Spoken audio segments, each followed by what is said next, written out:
예전 강원도 원주에는 제1라사관 학교가 있었다. 하도 훈련이 빡세 당시 인간 재생창이라 했던가? 그리고 정문에는 탱크가 있었다.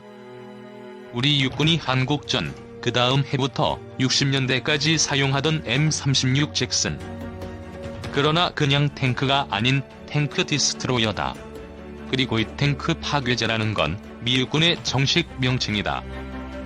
2차 대전 후반기 독일의 판테르나 티게르 등 중장갑 맹수들이 등장하자 이를 자신 있게 부수기 위해 내놓은 하드펀처.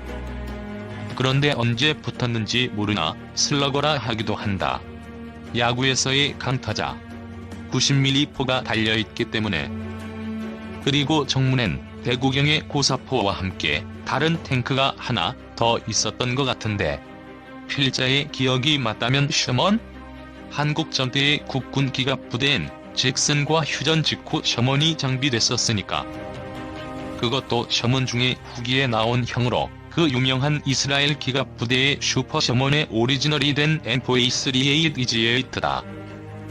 알다시피 북한의 침공이 시작됐을 때 국군엔 단 1대의 탱크도 없었다. 그런데 중국엔 남한의 선공으로 시작됐다고 가르친단다. 남한이 북한으로 먼저 쳐들어갔다. 이때 왕 짜증 내기보다 리즈너블한 반론을 제기하자. 말이 되는 소리를 해라. 탱크가 단 1대도 없는 남한이 탱크와 자주포가 잔뜩인 북으로 쳐들어가? 그리고 그게 그냥 탱크냐?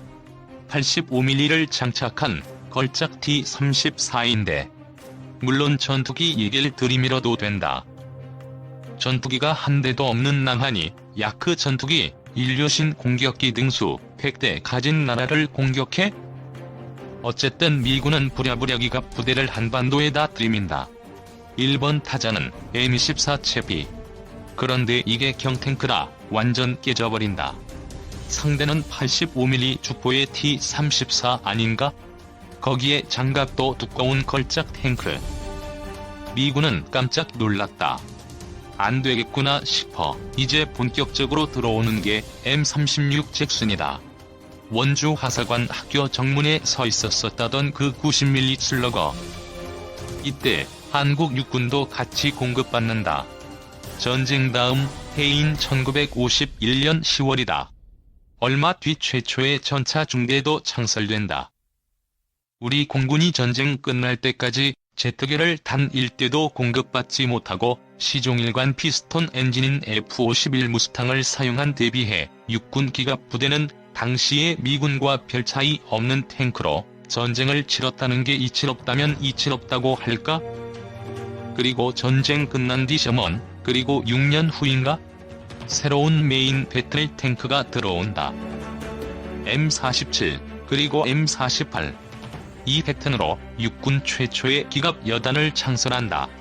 그러나 아직 90mm가 주포. 북한의 T-54, 55는 100mm, T-62는 115mm. 그래서 좀 밀린다는 느낌을 지울 수가 없어 육군은 M48의 업그레이드에 들어간다. 한국형 M48이라 할 수 있는 M48A5K다. 그중 눈에 띄는 변화가 105mm 포로 바꿔단 것과 당시엔 영국의 센츄리언이나 치프틴 많이 달았던 사이드 방어 스커트 장착. 필자는 이 탱크를 상당히 좋아하는데 105mm 주포 포탑 위엔 이스라엘 기갑부대 타입의 큐폴라, 거기에 서치라이트 박스가 달려있고 특히 앞권은 미군의 M60은 물론이고 M48 사용국 어디에도 달지 않은 사이드 방어 스커트. 특히 수도사단인 맹호 부대 마크를 한 건 더더욱 폼난다. 그 다음은 아시다시피 국력의 신장과 함께 국산 전차 K 시리즈의 시작이다. 거기에 러시아로부터 도입한 T-86가 추가된다. 그래서 대한민국 국군 탱크들을 정렬시키면 이렇게 화려한 리스트가 된다. 단 1대의 탱크도 없었던 국군으로선 정말 화려한 라인업. 더구나 국산 탱크에다가 러시아의 럭셔리 탱크 T-86. 대수도 엄청 많다. 소련의 붕괴와 함께 찾아온 냉전의 소멸. 그래서 유럽 각국들은 계속해 기갑 전력을 줄여가는데 한국은 이와 반대로 신형 탱크를 개발하고 대수를 늘려나갔다. 그래서 지금은 세계에서도 유력한 전차 왕국. 그런데 외국 사이트를 보다가 눈이 휘둥그레졌다. 거기엔 한국군 기갑사에 있어서 전혀 모르는 게 있었으니까. 흥미로운 탱크였다. 미군에 있어서도 우리 국군 기갑사에 있어서도 매우 마이너한 탱크. 이름조차 독특했다. 전갈. 대전차 자주포였다. 결코 메인 배틀 탱크는 아니다. 그러나 넓은 범위로 탱크로 쳐준다. 그리고 이건 전쟁 시 하는 일이 독특했다. 전차를 잡는 전차. 흔히들 구축전차라 하나 그런 것과는 또 다른 대전차 자주포다. 그래서 인터넷에 보니 이렇게 재미있게 표현하기도 한다. 작은 차체였다. 장갑도 거의 없는. 그러나 활용만큼은 치명적이었다고 할까? 당시의 인류 관통력을 가진 M48 패턴과 같은 90mm 주포. 그 강력한 주포를 매우 소형인 차체에다 올려놓은 소형 탱크 잡는 자주포. 왜 이렇게 소형으로 만들었나? 적지에 낙하산으로 투하하는 전차이기에 그렇다. 한마디로 공수 전차. 수송기에 실어 공수부대원과 함께 낙하산으로 투하한다. 그리고 거기에서 적기갑 부대와 싸우며 낙하산 부대를 지켜낸다.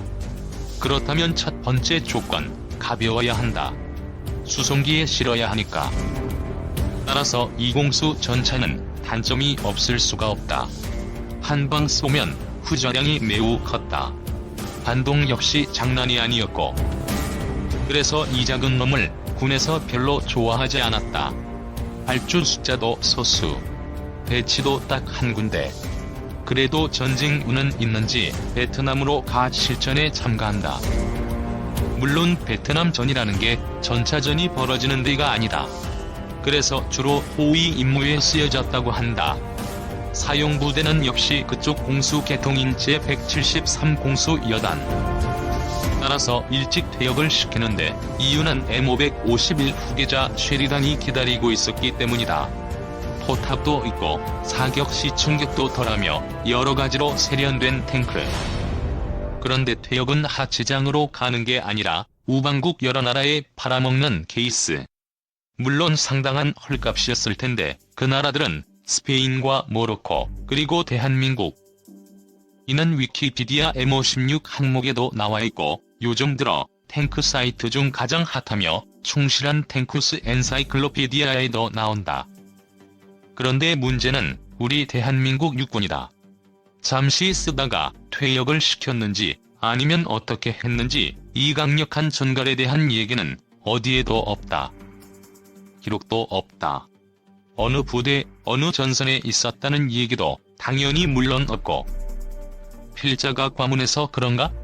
사진 한 장 본 적이 없고 국군을 다루는 블로그 중 상당히 디테일하며 수준 있는 데서도 아직 본 적이 없다. 동부 전선인가? 서부 전선인가? 그리고 독립된 대전차 부대인가? 아니면 사단 이하 기갑 부대인가? 분명 서부 전선 쪽에 배치됐을 것 같다. 당연히 서울 북방이다. 단기 속결로 서울을 점령하려는 북한 기갑 선봉은 1번 축선을 타고 내려온다. 그럼 그걸 요격해야 하니까. 또 독립부대도 아닐 것 같다. 제1기갑 등 초기의 기갑 여단들이 창설될 때 주장비는 M48 패턴이다. 더구나 스콜피오는 도입 수량이 적어 독립된 기갑 부대 구성도 미흡할 게 뻔하다. 아마 서울 북방 쪽보병 사단의 대전차 부대? 스콜피오는 우리 한반도 전투에 매우 적합하니까. 북한의 침공이 시작된다면 그들 기갑 부대 주공격 루트는 한정돼 있다. 바로 그 길목에 배치돼 90mm 포를 쏴준다면 상당한 타격을 줄이라는 건 확실하다. 단순하면서도 대전차 전투에 특화된 무기. 그래서 분명 부대 배치가 되고 한동안 사용했을 텐데 남아있는 게 없다. 물론 육군 어느 자료 보관실엔 먼지가 쌓인 자료가 있을지도 모른다. 그러나 지금으로선 흔적이 없다. 만약에 관련 자료들이 나온다면 우리 국군 기갑 부대의 이야기와 역사는 확대되고 그 유산이 더 풍요로워지는 건 분명하다. 더군다나 이 스콜피오는 전 세계 고급 AFV 마니아 중 팬들이 꽤 많다.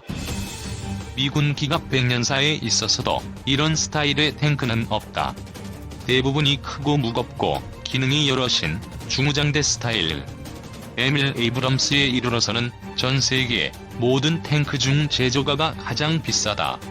무척 럭셔리한 수준. 그런데 스콜피오는 정반대다. 어찌 보면 칼 하나만 들고 달려드는 단도직입적 워리어의 느낌도 난다. 따라서 이용밍하면서도 개성 만점인 전갈의 자력 같은 게 어디서 좀 나와 주었으면 하는 거. 결코 필자만의 바람은 아닐 거라 생각한다.